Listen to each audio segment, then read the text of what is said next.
বড় কিংবা ছোট, আমরা সবাই কম বেশি সবাই ভালোবাসি।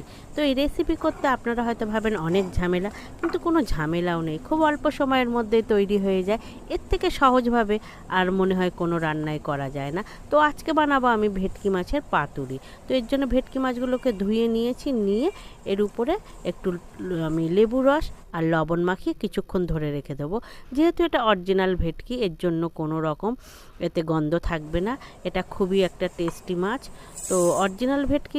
তো এখানে হাফ চামচ আমি দিয়ে দিয়েছি সর্ষে, 1 চামচ পোস্ত, কয়েকটা কাজু বাদাম, কয়েক টুকরো নারকেল আর কাঁচা লঙ্কা দিচ্ছি এখানে মানে বেশ কিছুটা টক দই জল ঝরিয়ে নিয়েছি, দিয়েছি পরিমাণ মতন চিনি আর লবণ।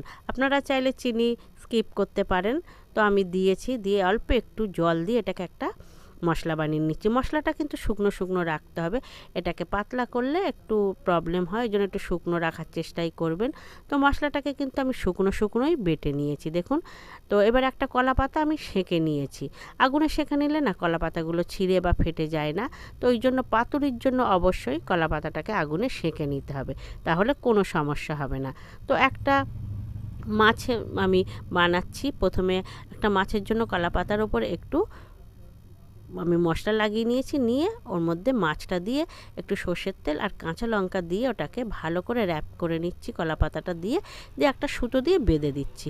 এই সময় কিন্তু বেশি প্রেশার দিলে হবে না কলা পাতার উপরে, তাহলে কলা পাতাটা ছিঁড়ে যেতে পারে। ওই জন্য হালকা হাতে সুন্দরভাবে একটা সুতো দিয়ে বেঁধে নেবেন। দেখুন কত সুন্দর হয়েছে। আর যেহেতু পোড়ানো, ওই জন্য ফেটে যাবে না, তাও একটু হিসেব করে করা ভালো।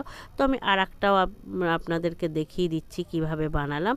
প্রথমে একটু মশলা দিয়েছি, দিয়ে একটা মাছ দিয়ে তাকে ভালো করে মাখিয়ে নিচ্ছি, নিয়ে ওর ওপর আরেকটু মশলা দিয়ে একটু সর্ষের তেল আর একটা কাঁচা লঙ্কা দিয়েছি, দিয়ে এটাকেও আমি ভালো করে বেঁধে নিচ্ছি। সুন্দর করে কলা পাতাটা মুড়িয়ে নিচ্ছি, নিয়ে এটাকে সুতো নিয়ে বেঁধে নিচ্ছি।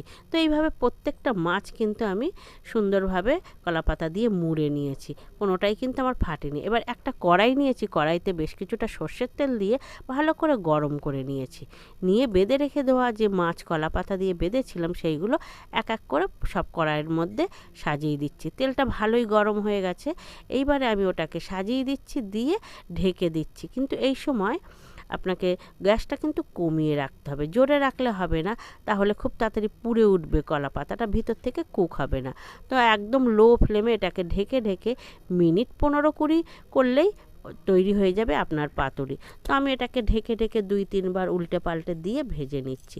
দেখুন ভিতরটা কুক হচ্ছে, যার জন্য বাষ্প ভরে গেছে আর পাতাগুলো কেমন ফুলে উঠেছে। তো আমার পাতুরি কিন্তু হয়ে গেছে। তো এবারে আমি এটাকে নামিয়ে নেবো, আর গরম গরম এটাকে খেতে হয়, খুবই টেস্ট হয় গরম ভাতের সঙ্গে না। টক দই দেওয়া আছে, যেহেতু নারকেল দেওয়া আছে, এর টেস্ট কিন্তু অন্যরকম হয়ে যায়, খেতে খুবই সুস্বাদু হয়। তো একটা আমি আপনাদেরকে খুলে দেখাচ্ছি। দেখুন পাতাটাই কিন্তু ভাজা দাগ ধরে গেছে, ভিতরটাও কত সুন্দর হয়ে গেছে। তো এবার এইটা আপনাদেরকে আমি খুলে দেখাচ্ছি কত সুন্দর হয়েছে এগুলো দেখুন। তো বাড়িতে খুব অল্প সময়ের মধ্যে এইভাবে ভেটকি মাছের পাতুরি কিনে নেবেন, অল্প খরচে অল্প সময়ের মধ্যে বাড়িতে সবার জন্য হয়ে যাবে।